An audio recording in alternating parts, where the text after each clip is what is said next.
जय हिंद, जय भारत। स्वागत है आप सभी का अपने YouTube चैनल में। आज हम एक नया अध्याय शुरू करने जा रहे हैं, वो भी कक्षा 10 विज्ञान का अध्याय नंबर 1 रासायनिक अभिक्रियाएं।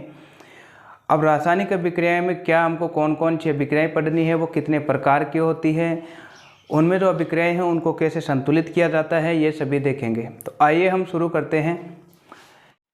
चैप्टर फर्स्ट है रासायनिक अभिक्रियाएं। अब इसमें सबसे पहले हम देखते हैं कि रासायनिक परिवर्तन होता क्या है। रासायनिक परिवर्तन, देखो परिवर्तन का मतलब होता है बदलाव। मतलब जो भी हमारे पास जो वस्तुएं हैं आसपास जो हमको दिखाई देती है उनमें निरंतर बदलाव होता रहता है।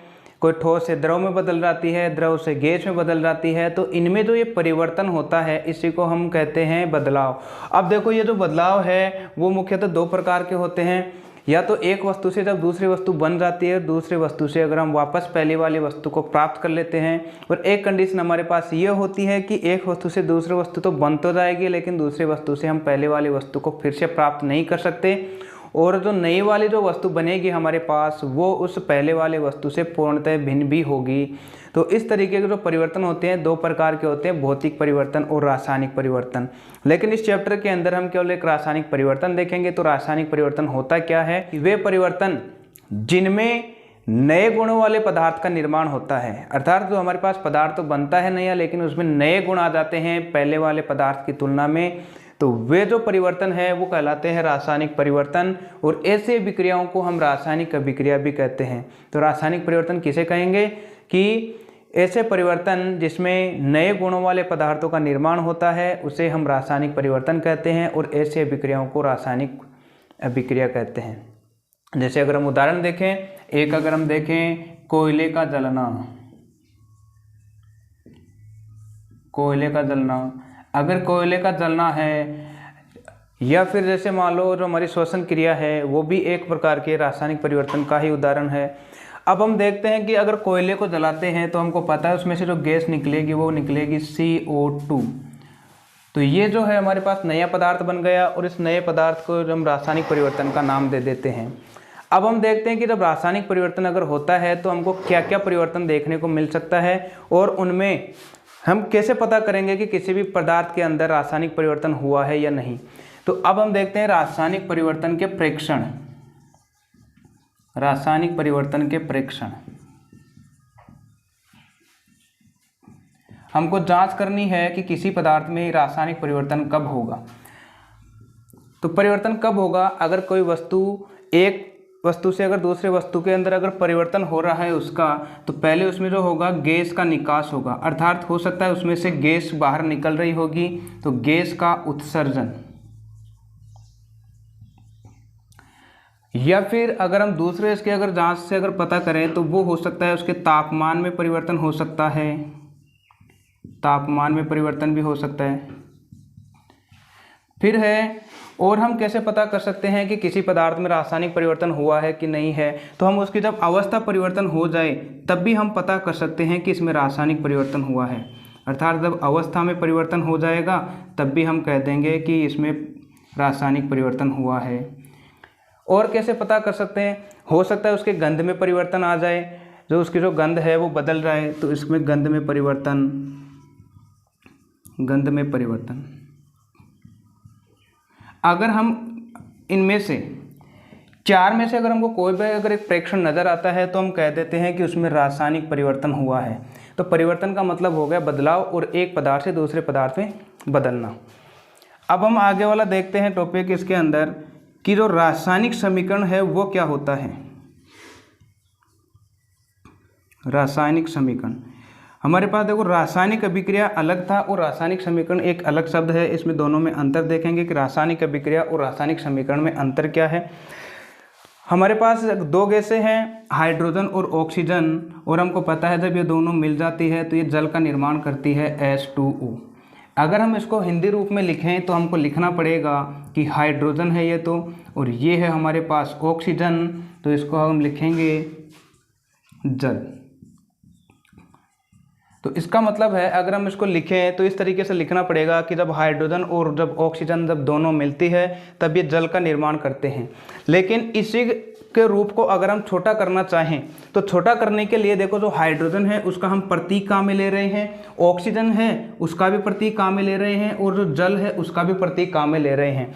तो इसका मतलब हो गया कि रासायनिक अभिक्रिया में जो भी हमारे पास तत्व भाग ले रहे हैं उनको हम अगर प्रतीकों के रूप में या फिर उनके अणुसूत्र के रूप में अगर व्यक्त कर दें तो हमको जो ये अभिक्रिया प्राप्त होगी उसको हम रासायनिक समीकरण कहते हैं। तो रासायनिक समीकरण किसे कहा जाता है कि किसी भी रासायनिक अभिक्रिया में भाग लेने वाले तत्वों को उनके अणुसूत्र और उनके प्रतीकों के रूप में व्यक्त करना या प्रदर्शित करना ही रासायनिक समीकरण कहलाती है।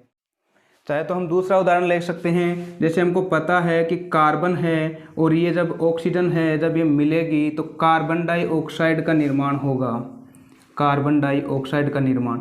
लेकिन हम बार बार इसको इतना बड़ा तो लिख नहीं सकते, इसलिए इसको छोटा करने के लिए हम इसका प्रतीक काम में लेंगे। तो कार्बन का प्रतीक हो जाएगा C, ऑक्सीजन का हो जाएगा O2 और ये मिलकर बनाएगा CO2, कार्बन डाइऑक्साइड। अब इसे हम अगला टॉपिक देखते हैं कि रासायनिक समीकरण को लिखने के नियम क्या हैं, कैसे इनको लिखा जाता है। अब है हमारे पास रासायनिक समीकरण लिखने के नियम। तो हम देखते हैं कि रासायनिक समीकरण को कैसे लिखते हैं। हमारे पास कोई एक अभिक्रिया है, हम मान लेते हैं वो है हाइड्रोजन और ये है ऑक्सीजन और ये मिलकर बनाएगा जल H2O। यह है रासायनिक अभिक्रिया। अब देखो, रासायनिक अभिक्रिया में तीर से पहले के जो भी हमारे पास तत्व हैं या पदार्थ हैं इनको हम बोलते हैं अभिकारक, अभिकारक। और जो हमारे पास नया पदार्थ बन रहा है इसको बोला जाता है उत्पाद। तो नए वाले पदार्थ को हम उत्पाद कहते हैं और जो रासायनिक अभिक्रिया में जो पदार्थ भाग लेते हैं उसको हम अभिकारक कहते हैं। तो अभिकारक और उत्पाद क्या होते हैं?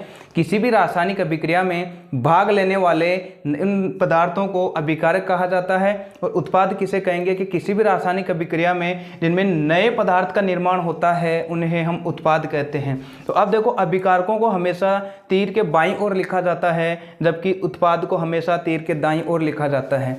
तो इसमें नियम के अंदर हमारे पास पहला नियम यही हो जाएगा कि किसी भी रासायनिक अभिक्रिया में हम अभिकारकों को तीर के बाईं ओर तथा उत्पाद को तीर के दाईं ओर लिखते हैं।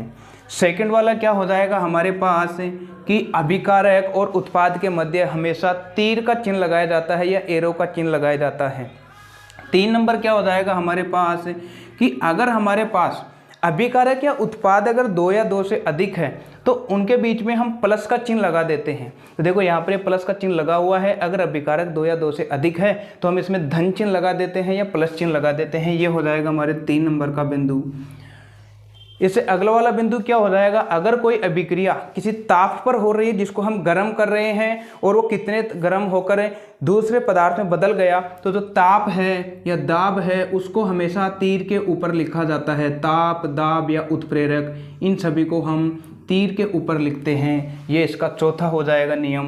और एक लास्ट का है, जब भी अगर हम रासायनिक समीकरण को लिखते हैं तो उनको हमेशा उनकी भौतिक अवस्थाओं के साथ लिखा जाता है। भौतिक अवस्था का मतलब हो गया कि अब यहाँ पर जो हाइड्रोजन हमने ली थी वो हमारे पास किस अवस्था में थी, वो थी गैस के अंदर, तो G लगा देंगे। ऑक्सीजन थी वो भी हमारे पास G के अंदर थी। लेकिन जो जल बन गया ये लिक्विड में बना है, द्रव के अंदर बना है, तो हम यहाँ पर इसकी भौतिक अवस्था लगा देंगे L। ये है इसका 5वां नियम। तो रासायनिक समीकरण लिखने के कितने नियम होते हैं? वैसे तो बहुत सारे होते हैं, लेकिन इस चैप्टर के अंदर जो आपके दिया गया है सिर्फ हम उन्हीं की बात करेंगे। संतुलित रासायनिक समीकरण का मतलब है कि रासायनिक जो समीकरण है वो हमारे पास संतुलित होनी चाहिए। अच्छा, इनको संतुलित करना क्यों आवश्यक है? क्योंकि हमको पता है अगर कोई रासायनिक अभिक्रिया हो रही है तो अभिक्रिया से पहले जो हमारे पास अभिकारक थे उनमें जितने परमाणु हैं या अणु हैं, तो अब जो नया पदार्थ बनेगा उत्पाद, उसमें भी उतने ही परमाणु या अणु आएंगे। क्योंकि हमारे पास अलग से तो उसमें था नहीं परमाणु, जो उसमें से ज़्यादा हो जाएगा उत्पाद में या कम हो जाएगा। तो जितने हमारे पास पहले अणु या परमाणु थे तो जो नया पदार्थ बनेगा उसमें भी उतने ही आएंगे। तो इसलिए इसको हम संतुलित रासायनिक समीकरण कहते हैं। तो संतुलित रासायनिक समीकरण किसे कहा जाता है? ऐसी रासायनिक अभिक्रिया जिसमें अभिकारकों में उपस्थित कुल तत्व या फिर परमाणुओं की संख्या तथा उत्पाद में कुल तत्व या परमाणु की संख्या दोनों जब बराबर हो तो ऐसे अभिक्रियाओं को हम संतुलित रासायनिक समीकरण कहते हैं। तो संतुलित रासायनिक समीकरण किसे कहेंगे कि ऐसी रासायनिक समीकरण जिसमें अभिकारक और उत्पाद दोनों में परमाणु या अणुओं की संख्या बराबर हो, उसे हम संतुलित रासायनिक समीकरण कहते हैं। अब यहाँ पर देखो हमारे पास जो ये है रासायनिक समीकरण हाइड्रोजन प्लस ऑक्सीजन ये मिलकर जल बना रही है H2O। अगर हम यहाँ पर देखें कि अब बाईं ओर जो ये हाइड्रोजन है इसमें हाइड्रोजन की संख्या 2 है, लेकिन अगर इधर देखें उत्पाद में तो यहाँ पर भी 2 है। लेकिन वहीं अगर ऑक्सीजन की बात करें तो ऑक्सीजन की संख्या जब इधर 2 है तो इसका मतलब ऑक्सीजन की संख्या इधर तो 1 ही है, और हमको पता है कि जितनी इधर ऑक्सीजन आएगी उतनी उधर आएगी, तो इसलिए इनको संतुलित करना आवश्यक है। और वो हम देखते हैं कि इनको संतुलित कैसे करते हैं। तो आइए हम इनको संतुलित करना सीखते हैं। तो हमारे पास पहला उदाहरण है हाइड्रोजन प्लस ऑक्सीजन और ये मिलकर बना रही है जल। तो संतुलित करने के क्या चरण होते हैं देखिए। सबसे पहले हम इनको बॉक्स में लेते हैं, इनके चारों तरफ बॉक्स बना लेते हैं।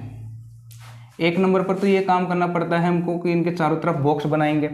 अब इस बॉक्स का मतलब क्या है कि हमको इससे किसी भी संख्या से गुणा करें या भाग करें या जोड़ें या घटाएं, लेकिन अंदर वाले जो इनकी संख्या है उनमें कोई परिवर्तन नहीं करना है। मतलब ये जो हमारे पास कोष्टक है इसके अंदर कुछ भी परिवर्तन नहीं करना है। जो भी हम संख्या लगाएंगे वो इन कोष्टक के बाहर ही लगाएंगे या फिर इनको कम करेंगे। अब हम देखते हैं सबसे पहले अगर इनको हम संतुलित करते हैं तो धातुओं को सबसे पहले हम संतुलित करते हैं, फिर अधातुओं को संतुलित करते हैं और फिर हम करेंगे हाइड्रोजन और ऑक्सीजन को। लेकिन यहाँ पर तो देखो धातु कुछ भी नहीं है, लेकिन हमारे पास गैस है, हाइड्रोजन और ऑक्सीजन है, इनको सबके लास्ट में करते हैं। तो ये देखो इसमें हाइड्रोजन और ऑक्सीजन के अलावा कुछ भी नहीं है। तो यहाँ पर अगर हम बात करें हाइड्रोजन की संख्या 1 है तो इस वाले में हाइड्रोजन की संख्या हमारे पास 2 है, सॉरी यहाँ पर भी 2 है। यहाँ पर ऑक्सीजन की संख्या 2 है, लेकिन यहाँ पर तो सिर्फ ऑक्सीजन की संख्या 1 ही है। हमको इधर 2 चाहिए। अब ऑक्सीजन की संख्या अगर 2 चाहिए तो इस पूरे को हमको 2 से गुणा करना पड़ेगा। तो हम इसको पूरे को 2 से गुणा करेंगे। तो अगर हम इसको 2 से गुणा करेंगे तो अब देखो हमारे पास इधर जब ऑक्सीजन 2 हो जाएगी, लेकिन ऑक्सीजन इधर भी 2 हो गई। अब इनको अगर फिर से देखें हम इसको तो देखो इधर हाइड्रोजन की संख्या इस बार कितनी है 2 है, ऑक्सीजन की संख्या 2 है, लेकिन आगे वाले में हाइड्रोजन की संख्या देखो कितनी हो गई H2 तो ये है 2 से गुणा और हो रहा है, तो हाइड्रोजन की संख्या 4 हो गई यहाँ पर, क्योंकि 2 को 2 से गुणा करेंगे तो 4। तो इस बार यहाँ पर हाइड्रोजन की संख्या तो 4 हो गई, लेकिन ऑक्सीजन की संख्या कितनी हो गई, ऑक्सीजन की संख्या 2 हो गई। अब देखो हाइड्रोजन 4 है, इधर 2 है, तो इनको बराबर करने के लिए इसका मतलब हमको इसको 2 से गुणा और करना पड़ेगा। तो जैसे हम हाइड्रोजन को 2 से गुणा करेंगे तो देखो 2 दूनी 4, इस बार हम यहाँ पर हाइड्रोजन की संख्या 4 हो जाएगी। तो इधर भी 4 हो गई, इधर 2 है तो इधर भी 2 है। तो इस बार ये रासायनिक जो हमारे पास समीकरण थी वो संतुलित हो गई। तो इस तरीके से करते हैं। हम एक और एग्जाम्पल देखते हैं। नाइट्रोजन गैस है और हाइड्रोजन गैस है, ये मिलकर अमोनिया का निर्माण करेगी NH3। अब इसको संतुलित करने के लिए सबसे पहले हम इनको चारों तरफ बॉक्स बनाएंगे, नाइट्रोजन के भी, हाइड्रोजन और अमोनिया के। अब हम देखें इसके अंदर यहाँ पर नाइट्रोजन की संख्या हमारे पास 2 है और हाइड्रोजन की संख्या 2 है, लेकिन यहाँ पर नाइट्रोजन की संख्या 1 है और हाइड्रोजन की संख्या 3 है। तो सबसे पहले हम क्या करते हैं, धातु, तो धातु इसमें है नहीं तो इसको संतुलित नहीं करेंगे।